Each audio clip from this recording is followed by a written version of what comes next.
안녕하십니까, 임철아입니다. 어, 전번에 그 이야기들 중에서 중앙 집권국가와 지방의 분권국가, 쉽게 말하면 요웅주, 뭐 기사, 사무라이, 또 우리나라 같은 경우는 삼국시대 호조, 그다음에 족장 세력들, 칸, 이런 세력과 중앙 집권의 관계에 대해서 이제 얘기를 했었습니다. 그런데 이제 여기서 보면은 이제 스페인 이야기들, 그다음에 또 정치적인 이야기들 중에서는 또 베트남과 중국전 이야기들, 그다음에 아메리카 인디안 이야기들을 했었는데, 이제 그런 이야기들은 이제 그렇게 생각하면 됩니다. 지금은 자료를 가지고 얘기한 게 아니고 어떤 그런 더 이렇게 굵직굵직한 이런 측면에서 그런 어떤 그 사람들의 어떤 역사 속에서 어떤 비춰지는 그런 모습들을 전체적으로 얘기하려고 그래 했던 겁니다. 이게 목적 자체가 그렇습니다. 이렇게 뭐 분권 국가를 해야 된다. 지금은 그 어떻게 보면 자유민주주의 국가에서는 그 지방 분권을 상당히 또 중요시합니다. 그리고 그것도 어떻게 보면 권력 분립의 일정이고, 그다음에 또 정당도 마찬가지로 권력 분립의 일종이지만 또 뭐 지방 자치는 정당에서도 벗어나게 한다거나 뭐 여러 가지 이런 그 조치들을 이렇게 제도들을 이렇게 만들고 이렇게 그런 겁니다. 그러니까 이제 결론은 얘기했을 때 지난 역사라든가 이렇게 사람들의 어떤 관념 속에서 그 현재 우리가 처한 그런 입장에서 우리가 그 해결해야 될 어떤 정치적인 통합의 문제, 그다음에 통합과 정치적 통합과 또 통합을 이뤄한 어떤 그 뭐 자유와 또 평등과 정의, 뭐 인간 존중, 국제 평화를 실현하는 그 실현 방법 속에 권력 분립, 뭐 지방 분권하고 비슷하지 않습니까? 그런 권력 분립과 또 뭐 민주주의 원리, 아까 말하는 그 민주주의 원리를 또 실현하는 거죠. 그 민주주의 원리를 실현하는 방법으로서 뭐 선거제, 또 이게 거기에 들어가면 다 아까 말하는 법치주의나 권력 분립 이게 다 들어가는 거죠. 이제 그런 것을 설명하기 위해서 광범 이렇게 넓게 얘기를 이렇게 했던 겁니다. 이게 또 이제 왜 그러냐면 요즘 그 인터넷에 개인 방송이나 유튜브가 많아가지고 이런 거 볼 때 자료 제시도 좋은데 자료 제시를 하면서 결국에는 자기가 좋아하는 그 종교적인 그런 그 목적으로 이렇게 그걸 사용해서 약간 간다거나 이게 해석은 각자 나름입니다. 이게 그런 것들을 뭐 아니면은 정치적인 어떤 그런 걸로 자꾸 이렇게 가는 것 같아서 좀 더 이렇게 생각의 폭을 객관적으로 갖자 하는 의미에서 하는 얘기들이었습니다. 결론은 그 이제 하는 게 전체적으로 보면은 이 뭐 우리나라 이 지역에서도 이게 쉽게 삼국시대의 어떤 그런 호족 세력 같은 경우도 상당히 그때 보면은 이제 사병들 같은 경우는 농민군이 아니고 어떻게 보면은 상비군일 거 아닙니까? 뭐 경호, 자경단 이런 것처럼 그런 식으로 이제 그런 세력들이 전쟁에 동원되고 되게 삼국 간의 분쟁을 계속 겪다 보니까 뭐 백제와 신라 간에 뭐 그런 거 아니면 그 외에 또 나중에 뭐 가야도 있고 그다음에 또 왜 어떻게 보면 뭐 사만이라고도 그러는데 왜 저기 나주의 반남고분의 주인이 누군지도 모르지 않습니까? 그리고 그 나주의 반남고분이 전방 후원군인데 이거는 지금 저쪽 익산 그 위에 충청도 쪽에서부터 발견돼 가지고 비슷한 묘 전방 후원군과 온갖 묘들이 서남해안을 통해서 김해 이제 부산 근처까지도 이렇게 쭉 발견되고 일본 일본의 어떤 묘지에도 비슷하고 그 다음에 또 일본 사람들이 반남 그래 나주에 왔을 때 그 묘를 자기 조상들의 묘로 생각했다고 그러니까 문화적으로 4세기 분초공황 이전에 그 이전에까지는 이 다른 세력이 존재했던 걸로 생각됩니다. 그다음에 그 이전 그 백제가 남하하기 전에는 또 그 위쪽에도 있었을 걸 생각하고, 또 가야 세력도 보면은 약간 외세력하고 다르기도 한 것 같고, 예, 정확히 그렇습니다. 이게 그런 근거는 정확하게 나중에 자료를 취합해서 하면은 그것도 시간이 많이 걸리겠죠. 근데 목적은 그것이 아니고 우리의 어떤 그 정치적 판단력 이렇게 너무 치우쳐 가지고 가기보다는 우리가 실리를 취하고, 또 과거에 있었던 그런 일들이 미래를 위한 어떤 좋은 대안이라거나 또 현재를 잘 판단해서 지금 정확하게 가치관을 세우는 게 좋지 않나 해서 그런 했던 이야기입니다. 이게 쉽게 말해서 그런 것이죠. 그 분권을 하되 이제 각 지역의 특성을 갖더라도 정치력으로서 일단 지역 감정이라든가 남북 문제 관계, 그 다음에 일본과 관계, 중국과의 관계를 개별적으로 분권화하되 또 어떤 과제들을 넘을 수 있는 어떤 통합적인 힘이 필요하다. 그런 얘기를 하고 싶어 했던 겁니다. 이러다 보면 이제 말이 굉장히 추상적이 되고 그런 건데, 결론은 그런 걸 뛰어넘는 방법을 얘기한 겁니다. 통합을 할 때 우리가 정치관을 바로 세워야 된다. 좀 이런 측면에서 하는 얘기입니다. 그러니까 이제 너무 이렇게 양대 정당으로 이렇게 가다 보니까 그 이념이나 이런 게, 지역감정이나 이런 게 좀 깊어지고, 그 다음에 또 감정적인 갈등이라든가 막 이런 게 좀 심해진 것 같아가지고 좀 더 차분히 생각해서 이런 걸 뛰어넘자, 그런 사고력을 키우자, 이런 얘기입니다. 이렇게 그런다 그래서 어떤 뭐 정치 방향이라든가 이런 건 얘기한 건 아닙니다. 자기가 원하는 바대로 할 때 하더라도 어떤 사고 능력을 키우는 방향으로 하는 게 좋다라는 쪽에서 이렇게 말한 겁니다. 예, 근거를 일일이 찾으면 되겠지만, 아까도 말했지만은 근거 제시는 많이 하는데 또 그 근거를 가지고 다르게 막 해석을 해버리니까, 중국과 베트남 전쟁도 마찬가지입니다. 그 전쟁을 정확히 알아야 되는데 그건 중국에서도 그렇게 자세히 밝히진 않을 것 같습니다. 왜냐하면 저 같은 경우는 이 얘기를 들었을 때 전에 그 전쟁에 공병으로 참여했던 중국 군인의 말을 듣고 그 좀 생각한 건데, 그때 자기는 공병으로 참전을 해가지고 철로만 이렇게 났다 그럽니다. 그래갖고 철로를 났었는데 들어갔다가 완전 깨지고 나왔다. 그러고 한참 동안 그건 다 비밀이었고 이렇게 매스컴에 노출도 안 됐었다. 그런 식으로 얘기를 하더라고요. 그리고 한국에서는 그 당시에 그때가 한 2000년, 2003년, 4년 이때 같은데, 한국에서는 그런 내용을 모른 것 같더라. 이제 이런 얘기를 듣고 그걸 기반으로 이렇게 했던 겁니다. 또 자세히 이제 요즘에는 인터넷 뒤져보면 이제 그런 내용들이 나오니까 자세한 내용은 아니더라도 좀 그런 점들입니다. 그러니까 우리가 지금 그런 것이죠. 어떤 민주주의 원리에서 권력을 분립하고 지방의 특성을 살리면서, 그 다음에 그걸 기반으로 해서 서로 이렇게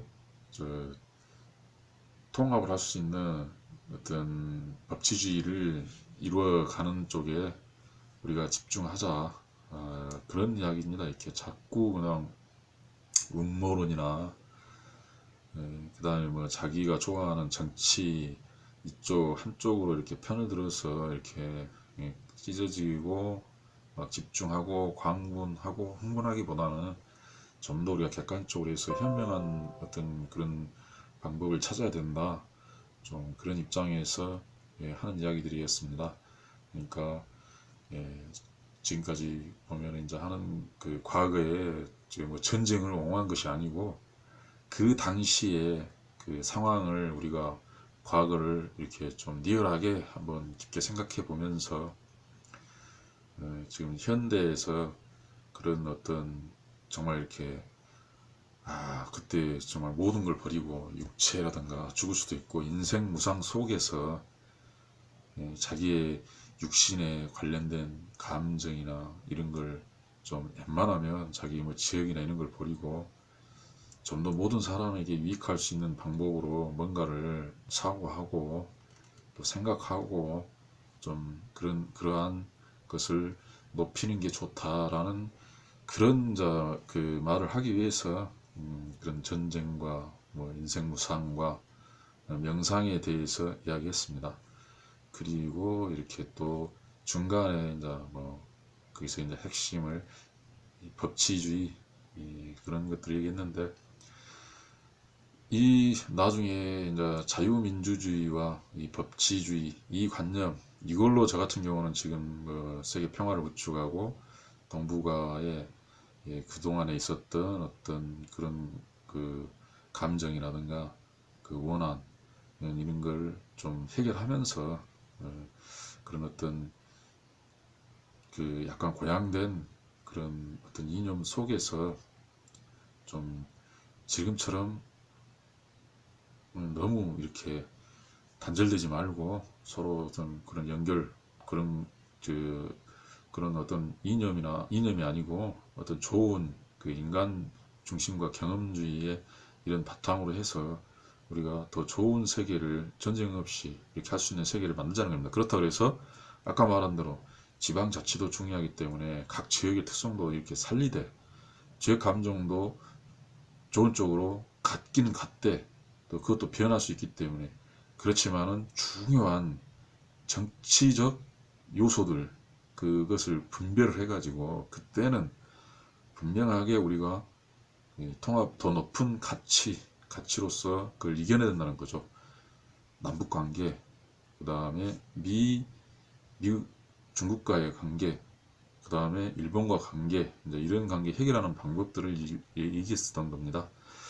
그랬을 때 이제 그런 해결하는 방법 중에서 일본하고는 법률이 같기 때문에 미국하고 일본하고는 법률이 같기 때문에 아무리 다투더라도 이렇게 전쟁한다거나 뭐 경제 뭐 이런 게 하긴 하더라도 그 거기에는 어차피 자본도 보면은 뭐 주식으로 우리도 일본 회사에 투자할 수도 있고 서로 이렇게 공유를 하고 있기 때문에 중국과 북한 관계하고는 좀 다르고 중국은 법 체계가 틀리고 경제적인 투명성이라든가 그다음에 인민들의 자유라든가 우리가 또 거기서는 쉽게 말하면 정부를 비판하기도 쉽지가 않고 우리나라에서 자유롭게 하는 시위라든가 이런 것도 하기가 힘들고 자기가 믿고 싶은 종교도 믿지 못하고 종교가 잘 됐든 잘못됐든 이런 게 중요한 게 아니고 그 사람들의 가치관이고 잘못된 사람도 있고 그 부분 그것은 인간의 서로 간의 다른 점이고 이런 거를 정말 이렇게 분권되고 존중하고 나와 다르더라도 존중하고 하면서 그걸 뛰어넘는 체제를 얘기할 때 그런 쪽에 사는 얘기고 이게 뭐 중국 사람을 미워하고 일본을 좀 호의적으로 얘기하고 또 북한은 우리 민족이라서도 좋게 얘기하고 뭐 이런 게 이 민족이라서 좀 약간 좀 그런 거 있지만은 그런 건 아닙니다. 북한 같은 경우도 보면은 또 우리 민족인데다가 대수는 북한도 잘 사는 방향으로 정책 결단을 했으면 좋겠고 그 다음에 이 동북아에서 핵심 키가 러시아의 남하 정치가 이게 벌써 지금 한 100년 이상의 중요 세력 충돌의 중요한 그런 해결 과제인데 지금까지도 그렇고 또 뭐 나중에 공산주의하고 대립도 또 그렇고 그 이전에도 그랬고 이제 그래서 그거를 정말 내 생각에는 한 100년 그 영국이 검도 정리가 언제인지 모르겠지만 100년 이런 어떤 세계사의 과제를 한 방에 딱 북한 쪽에서 딱 꼽아버리는 거죠. 정수리에 대못을 받듯이 딱 끝내버릴 수 있지 않나. 이러면은 동북아의 평화와 그 다음에 또 우리 민족인 북한이 좀 잘 될 수도 있고 번영할 수도 있고 같은 법 체계로 편입이 된다면 우리끼리 이제 전쟁은 없을 것이고 뭐 급변에 뭐 지구에 특별한 변화가 있어갖고 이게 자유민주주의가 무너지지 않는 이상은 그렇게 됐을 때 나는 이제 그것을 이제 꿈꾸면서 이제 얘기했던 겁니다. 현실 전체하고는 거리가 멀 수도 있지만은 그래도 이 현실의 바른 분석과 정확한 분석과 우리의 마음, 정신 믿음이 중요하다고 생각합니다. 그래서 전쟁을 이렇게 옹호하게 이해한 것이 아니고 어차피 일어났던 과거의 전쟁과 거기서 발생한 어떤 철학과 명상, 인간 무상과 뭐 여러 좋은 점들이 있으면 그걸 반면 교사 삼아서 과거의 역사를 알면서 미래를 밝히는, 미래의 평화를 밝히는 이런 얘기를 하고 싶었던 겁니다. 미래에 우리가 뭐 분권에서 나눠서 전쟁을 하자, 이게 아니죠. 역사 속에서 우리가 전쟁을 명상하면서 자기 자신의 그런 그 역사를 투영하면서 그때의 정치관념, 그때 살았던 사람들의 그런 어떤 비참함, 그 속에서 일어나는 어떤 그 네트워크, 더 넓은 네트워크와 통합, 이런 걸 얘기했던 겁니다. 그 점 오해가 없으시기를 바라고, 그런 측면에서 봤을 때도 보면은 지금 특히 그 여진족은 여진족 있지만 여진족이 강성해진 건 보통 금나라 때부터 여진족이 강해지는데, 사실 금나라라고 하면 안 됩니다. 이게 김나라가 맞습니다. 김나라. 중국에서는 금나라가지만 우리나라에서는 김나라라고 해야 맞습니다. 왜 그러냐면 금나라, 시대를 지금 비교 안 해봤지만은 금나라는 신라가 망하면서 신라 사람들이 가서 세운 나라가 금나라고, 중국의 마지막 왕조 청나라도 자기들에서는 신라의 후손으로 김나라라고 그렇게 썼습니다. 그러면 그걸 중국 발음으로 금인데 우리나라는 김으로 쓰고 있죠. 그 사람들은 성씨를 얘기하기 때문에. 중국의 마지막 황조 청나라가 신라 김씨의 나라였다고 하는 것을 우리는 좀 깊이 생각이 됩니다. 조선시대는 어땠습니까? 그때도 보면은 이제 제가 말하는 게 그런 겁니다. 보통 거란이나 금나라, 이제 여진족, 김나라, 이 사람들이 힘이 세져가지고 중국을 이렇게 갈 때 우리나라를 한 번씩 들립니다. 근데 그때 보면은 전쟁하러 들린 게 아니라 협상하러 오는 거지 않습니까? 우리가 중국을 갈 테니까 협조를 하든지 이제 이런 식으로, 아니면 관계를 끊듯이 송나라하고 막 이런 식으로 막 이렇게 들어오는 겁니다, 이게. 그러고 이제 그런데 우리나라는 이제 그거를 좀 고려나 그 조선은 이렇게 강하게 거부하지 않습니까? 그런데 이제 물론 고구려도 거부할 수도 있었겠죠. 어, 그런데 보면은 이제 고구려 같은 경우도 그 옛날처럼 서로 이렇게, 그때는 아마 민족 감정이 별로 없었을 겁니다. 다 비슷하고 같은 어떤 역사관과 뭐 신화 전설 이런 게 갖고 있었을 것 같고, 거기도 보면 항상 고구려가 좀 강성이지만 돌고래나 여진이 군대 속에 편입되고 같이 해야 되는 겁니다. 이게 어떻게 보면 그런 그 내용들, 개방적인 그런 내용들을 이렇게 말했던 거고, 그거는 지금 전쟁하자는 게 아니고 마음에서 서로 경쟁도 하고 또 분권도 하고 제도적으로 분권도 하면서 또 더 높은 가치를 위해서 통합하고 평화라든가 이런 걸 넓게 바라보자, 이런 이야기였습니다. 뭐 서양 같은 경우도 바이킹으로 인해서 지금 서양 왕조들은 다 바이킹의 후손들 아닙니까? 바이킹 해적들. 그러면 뭐 해적이나 왕조나 이렇게 사실은 뭐 해군이나 비슷비슷한 것 같습니다. 그런 차원에서 뭐 우리도 좀 적과 뭐 왕조와 해적과 해군과 정규군과 막 이런 거를 너무 막 구분하고 좀 하기보다는 그 본질을 깊게 생각해서 그냥 그걸 알고 좀 더 그 과거의 그런 피를, 정말 이 인간이 서로 유익하고 그 피로 인해서 화평하고 온화를 싣고 또 넓은 가치로 통합하고 좋은 법과 제도, 진리가 이념으로 녹아있는 법을 만들어 서로 통합할 수 있는 방법으로 하자는 그런 말을 하기 위한 내용들이었습니다. 나중에 자세하게 법이나 이런 것은 시간 나면 차분히, 그때는 자료를 가지고 또 얘기를 하겠습니다. 감사합니다.